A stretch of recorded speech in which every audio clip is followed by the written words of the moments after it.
So I think I'm going to mix up a baseball metaphor. I really see him as a four-tool counseling student. And so when students first sit in my class, I look and sort of assess four different things. So the first one is truthfulness. We have to create trust with our clients, and I think we need to be truthful or honest with ourselves. And he has that in spades. Intelligence. At times almost intimidatingly intelligent as a student sitting in my classrooms. And he has that. The one that I want more than anything else in my students is kindness. And he truly has a kind heart and a kind spirit.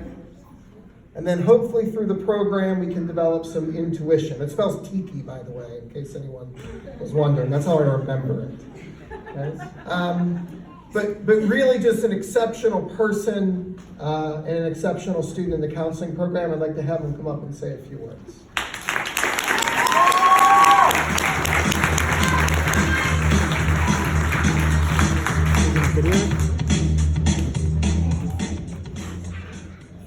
I should have written a bio. It would not have been that good, and I would have less to live up to.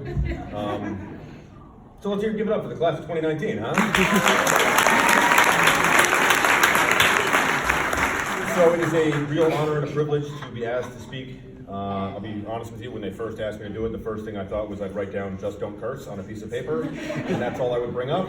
But I actually decided to write something to follow along with, so please bear with me. I'd like to open tonight by congratulating all the graduates this year. Anybody who's here, even anybody who's not, or even if you're like me and you just turned in your last TK20 assignment this morning, congratulations. I'd like to thank the Department of Education for hosting this event, and even more specifically, the Counseling Department for asking me to share with you this evening. As a student here, I have been formed through the classes, my peers, the professors, and the experiences offered and taken at my time here at NJCU.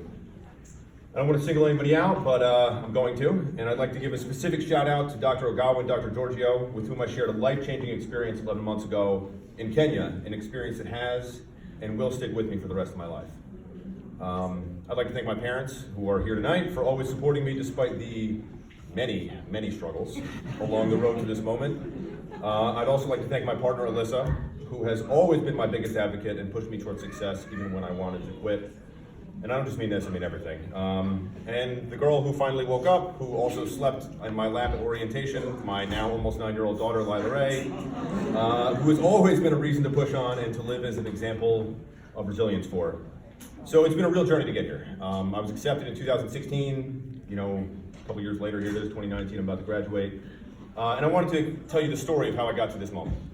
Because it didn't begin in 2016, it began in 2012. When I first applied and was accepted to NJCU at the graduate program, and Dr. Ogawa was actually in that interview too. She's the only person I remember. But it's not 2015, and this is not my graduation then. It is 2019, I'm graduating now. So what happened in all those years between them is what brought me to where I am today. So in 2012, I was at a pretty low spot. I was in a lot of pain, personal pain, self-doubt, and fear. And despite my acceptance into the program at that time, I deferred my enrollment and continued on a path of self-destruction, believing that I couldn't handle graduate school and that I wasn't deserving of the opportunities it would open up to me. There's a quote about addiction that says that there is something in our self-destructive personalities that cries out for failure. Most of us feel that we do not deserve to succeed. Self-pity is one of the most destructive of defects. It will drain us of all positive energy. We focus on anything that isn't going our way and ignore all the beauty in our lives. With no real desire to improve our lives or even to live, we just keep going further and further down. Some of us never make it back. By the summer of 2015, I thought I was at the point at which I would never make it back. The downward spiral I was in seemed inescapable, and living clean didn't seem like a reality I could live in.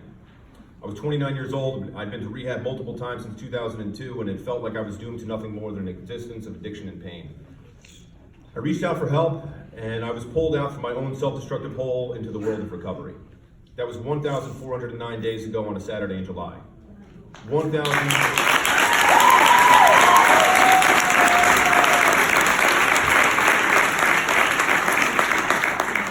that's 1,409 days that lead one day at a time to today. By the way, I had an app that told me that. I didn't count it. As those days turned into months, A flame for helping others was fanned from a spark within me, and I yearned for the opportunity to work with those in need. The people around me, my friends, my family, my recovery network, my partner, supported me and pushed me to reach out for more. So I found myself in the summer of 2016 celebrating a year clean and applying and being re-accepted to and beginning my journey as a graduate student in the counseling department at NJCU. The journey from then to now has been amazing. I was told early on in my recovery that when the drugs go and the addict works the program, wonderful things happen. Lost dreams awaken and new possibilities arise. I've always wanted to travel, but I never really did. And last year I found myself on a flight across the Atlantic Ocean on a mission trip to Kenya, all thanks to the multicultural counseling class at NJCU. Through the support of this program, I've attended conferences in Atlanta and Washington, D.C., met a plethora of amazing people, and learned that despite my own insecurities, I do belong in this world. My time at NJCU with my peers, the professors, and the classes themselves have been an enlightening experience, not only in knowledge, but in self-care, self-love, and learning to live authentically. With that authentic self, I stand here and acknowledge that I am today a graduating master's student, I am a father, I am a partner, I am a son, I am a productive member of society, and I am an addict in recovery learning how to live one day at a time.